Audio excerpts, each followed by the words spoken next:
Una declaración de guerra y un acto muy peligroso. Así han calificado el presidente libanés y el líder de la resistencia libanesa a los dos drones israelíes que cayeron en el sur de la capital Beirut el pasado domingo.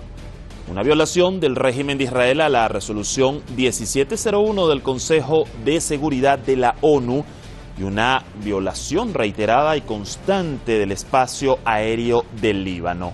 Una nación que, según aseguran sus líderes, ya no es la misma del año 2006 y defenderá su soberanía contundentemente. Se tensa aún más la cuerda en Oriente Medio. Esto es Detrás de la Razón. Les saluda Dani Pérez Díaz y así iniciamos.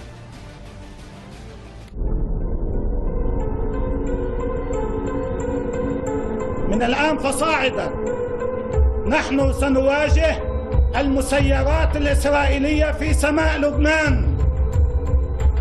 المسيرات الإسرائيلية عندما تدخل إلى سماء لبنان سنعمل على إسقاطها.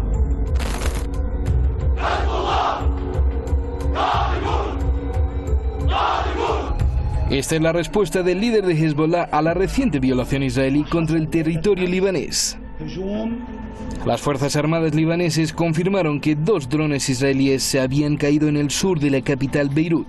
Primero un dron de reconocimiento y el segundo con cargas explosivas.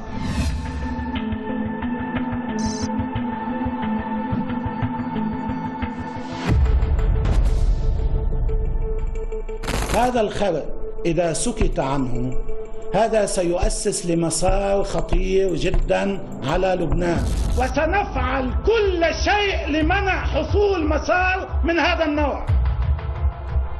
كل شيء.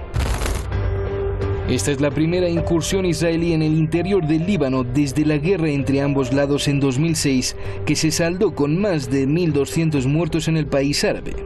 La resolución 1701 de la ONU puso fin a 34 días de guerra e instó a ambas partes a respetar la integridad territorial de cada uno. Pero los cazas y drones israelíes sobrevuelan ilegalmente el espacio aéreo libanés casi a diario. Solo entre julio y octubre de 2018, Israel cometió 550 violaciones aéreas, como dice un informe de la ONU.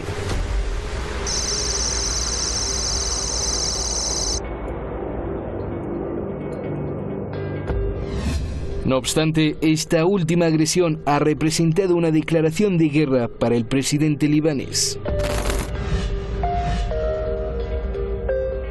Lo que ocurrió es una declaración de guerra que nos otorga el derecho a defender nuestra soberanía, nuestra independencia y nuestra integridad territorial. Michel Aoun, presidente libanés. La ONU ha pedido contención a ambas partes y advierte de un nuevo conflicto en Oriente Medio.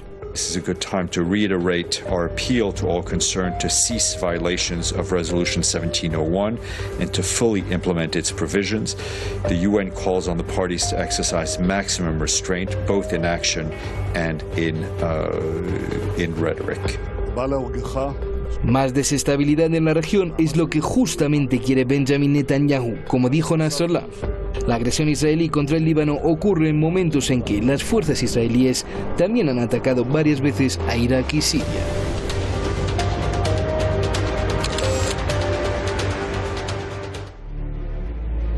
Bueno, allí veíamos parte de los acontecimientos de los últimos días con sello israelí y que tensa aún más la cuerda en Oriente Medio. Gracias a nuestro equipo de redacción y producción por esta pieza. Vamos de inmediato al debate y al análisis. Para ello contamos con Francisco Javier Martínez López, analista internacional desde Madrid. ¿Cómo está, Francisco? Bienvenido. Y también con Galeb Musa Hamad desde Buenos Aires, Argentina, analista internacional. Bienvenido, como siempre, Galeb. ¿Qué tal, Dani? Buenas noches allí en Teherán. Un saludo a la audiencia de Hispan TV.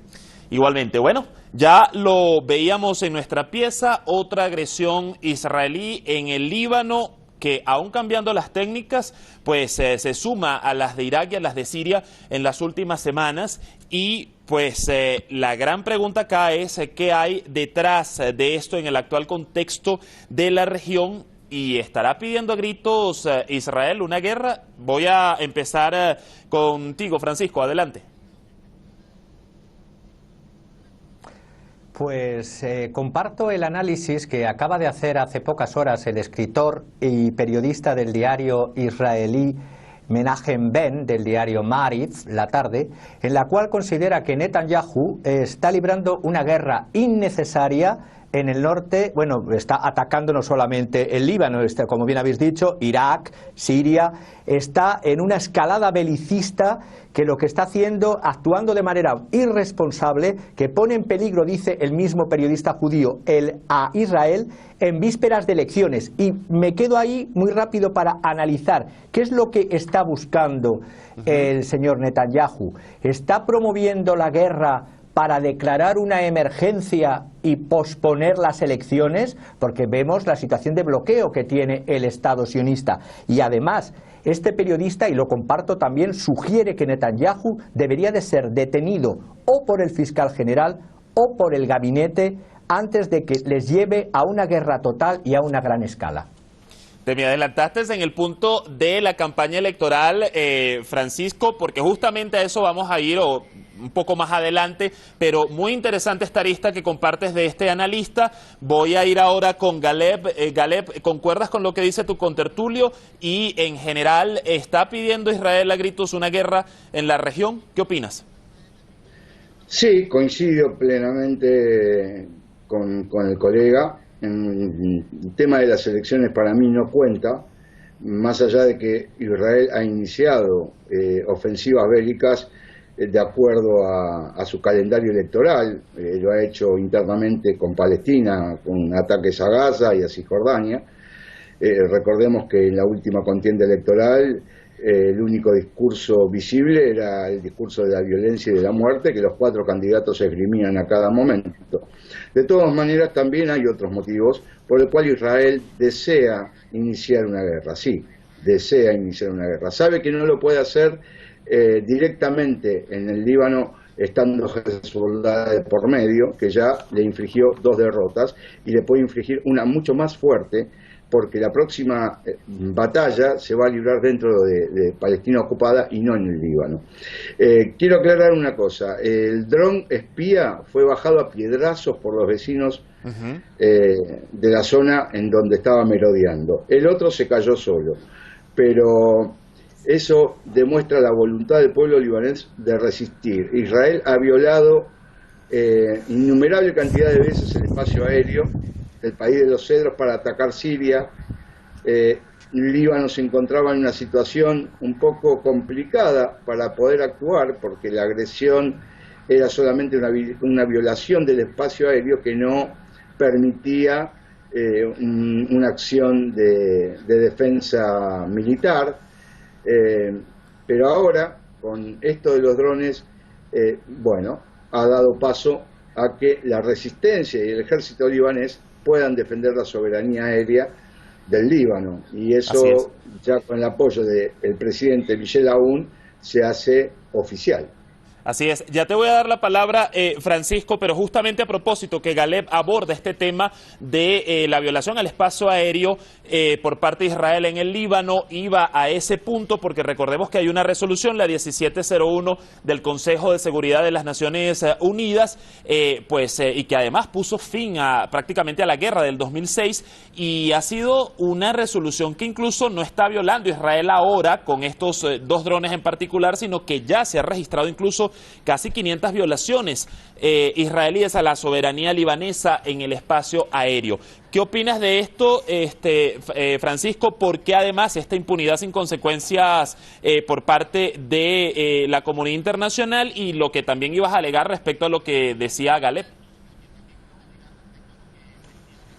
Sí, totalmente. El régimen sionista de Israel es el violador continuo, viola de forma continua los espacios aéreos de los países soberanos de su alrededor. Es decir, en su idea está esa creación de ese gran Israel, o de países satélites sometidos a el Estado sionista, porque ha violado el espacio aéreo del Líbano, de Irak, de Siria. Estamos hablando que lo que estabais comentando vosotros es el propio secretario general de Naciones Unidas, Antonio Guterres, que constataba que esa cifra que le dabais desde julio hasta octubre de 2018 de 550 violaciones solo en el Líbano. Pero es que lo que quería señalar, el régimen de Netanyahu está tan podrido y está llegando a unos límites que ya se puede definir como nazi-sionista. ¿Y por qué digo lo de nazi-sionista? Porque hace unos días está incitando incluso a los habitantes de Gaza a que abandonen Palestina, ofreciéndoles un pasaje de ida para el país que ellos elijan. Y esto es una noticia del periódico Haaretz de hace 2 días. Es decir, cuando además dan cobertura a que colonos judíos con ocupaciones ilegales se manifiesten en Hebrón diciendo que Cisjordania es de Israel, estos pasajes de ida me recuerdan a lo que los nazis hicieron en un buque en Hamburgo, Javarna, que con el Judenrat, con el Consejo Judío, se pusieron de acuerdo con los ricachones judíos de la época a dar pasajes para Palestina a cambio de oro judío. Eso sí, se salvaban los que tenían ese oro. Por lo tanto, se está llegando y lo que apuntaba mi compañero, que quería también decir, es que la comunidad internacional está callada. Hemos visto la cumbre de Biarritz y en la cumbre de Biarritz los mandatarios europeos miran hacia otro lado. Es decir, hace 13 años desde la última guerra de Israel contra Hezbollah y ahí están provocando, atacando, y porque es la naturaleza del propio Estado sionista, independientemente de las elecciones, que las elecciones es un plus, como bien decíamos, pero es la propia naturaleza de ese régimen que para ellos, y son los más antisemitas de la tierra, el régimen de Israel, porque para ellos ser judío es ser sionista, y los judíos que no son sionistas son perseguidos, y todos los otros semitas que puedan ser árabes de la región pero de lengua semita también son perseguidos. Por lo tanto, es un régimen nazi-sionista. A ver, Galeb, Hezbollah, a través de su secretario general, dijo en su alocución del día domingo que Israel ha cambiado las reglas con sus últimas acciones y que se diferencian a las del 2006. Precisamente aquí, pues analicemos este punto. ¿Qué ha cambiado Israel para con el Líbano en particular desde esa agresión hace más de 10 años? En primer lugar, lo que ha cambiado es su atrevimiento. Digamos que ahora no son tan atrevidos como antes, porque tienen demasiado cuidado respecto de la respuesta que pueda dar la resistencia libanesa. En lo demás, no sé a qué refiere Seyed Hassan Nasrallah, pero hay que creerle. Lo único que sé es que hay que creerle porque es un hombre que habla con la verdad. Respecto, y quiero volver un poquito sobre la resolución 1701 de las Naciones Unidas, que tiene que ver con la finalización de la guerra de julio del 2006, fue armada y confeccionada a medida de Israel, que la pidió a gritos para poder salir de ese pantano en que se convirtió el Líbano para sus soldados, para sus fuerzas militares. Pese a ello, ellos siguen insistiendo con la violación de la soberanía libanesa hasta ahora. Ahora las cosas van a ser distintas. Israel se mantuvo cauteloso, violaba la soberanía del Líbano por tierra también, pero poquito, vamos a decir, se metían un poquito y salían. Con los aviones son diferentes, bueno, porque tenían objetivo a Siria. Ahora la cosa se vuelve un poquito más densa, peligrosa, con probabilidades de una guerra, y de una guerra regional, porque no va a quedar solamente en el Líbano, en Siria o en Irak. Van a participar otros actores, y eso es muy probable que lo haya pensado junto con Estados Unidos al no poder ganar en Siria. Ahora, Francisco, Israel está subestimando la capacidad defensiva del Líbano. ¿Es el Líbano el mismo en este sentido que en el año 2006? Para nada. No solamente se ha incrementado el poder militar de las fuerzas que hay en el Líbano, y hablo de fuerzas en plural, no solo las fuerzas armadas, es que la situación, y lo estamos viendo con el temor a los drones que tienen el gobierno de Netanyahu, pues Es una situación que, pero claro, también es verdad que en eso que Nasrallah habla de que va a responder con el principio de simetría, que me parece una postura racional, es decir, frente a la irracionalidad del nazi-sionismo está la racionalidad de la legítima defensa. Israel no puede invocar legítima defensa en estos ataques previos y preventivos a Siria, a Líbano, a Irak. No puede luego decir que Israel fue atacado, como viene diciendo hasta ahora, porque la política del colonialismo nazi-sionista ha sido lo que yo llamo mato y gimoteo. Primero mato, gimoteo, y luego ese es el crimen de nuestro tiempo. Se ha silenciado hace pocas semanas otra brutalidad más, y esto lo conocí por la BBC, que 200 soldados israelíes y 700 policías con armas ya preparadas para disparar entraron en un pueblo palestino, Wadi Humus, a las 22 horas de la noche, acompañados de apisonadoras y de excavadoras, y destruyeron una a una las casas palestinas. Es decir, está provocando en todos los escenarios, en Palestina, en Líbano, en Irak, en Siria, y no se da cuenta que también las relaciones internacionales han cambiado. Estamos hablando que desde Astana, Turquía tiene un ojo hacia Israel, aunque ese ojo a veces sea ambivalente. Irán es una potencia regional. Egipto y Jordania, que parecen que le pudieran bailar el agua en una situación de a río revuelto, vería Israel lo que se le echaría encima. Es decir, la situación que está provocando, por eso decía al principio las palabras de ese periodista judío y no sionista que está en contra de Benjamin Netanyahu, está provocando un polvorín que le puede salir muy mal. Le puede salir el tiro por la culata, incluso, y voy contigo, Galeb, en este mismo sentido, Nasrallah decía, y cito, Israel es más débil que la tela de araña y una guerra futura será mucho más devastadora que la del 2006. Precisamente te pregunto con respecto, y si coincides con respecto a esto que dice Nasrallah con respecto a Israel, y si aún así Israel sigue subestimando la capacidad defensiva del Líbano hoy día. En realidad, lo que dijo Seyyed Hassan Nasrallah fue en el 2006, Israel es más débil que una telaraña. Lo sigue sosteniendo, obviamente, porque el cambio está en la propia resistencia, que ha aumentado su experiencia en combate, que ha aumentado su armamento, que lo ha actualizado, que tiene el poder de introducirse en terreno de Palestina ocupada y luchar dentro de Palestina ocupada. Esto que estoy diciendo es muy importante y que lo tengan en cuenta, es decir, el Líbano no va a estar más a la defensiva. Mediante la resistencia van a pelear en el propio territorio que ocupan los israelíes, y eso es un cambio fundamental. Lo dijo el Seyyed Hassan Nasrallah, si lo encuentran en el discurso por ahí, van a decir que la próxima agresión israelí va a cambiar, nosotros vamos a hacer que cambie el curso de la región.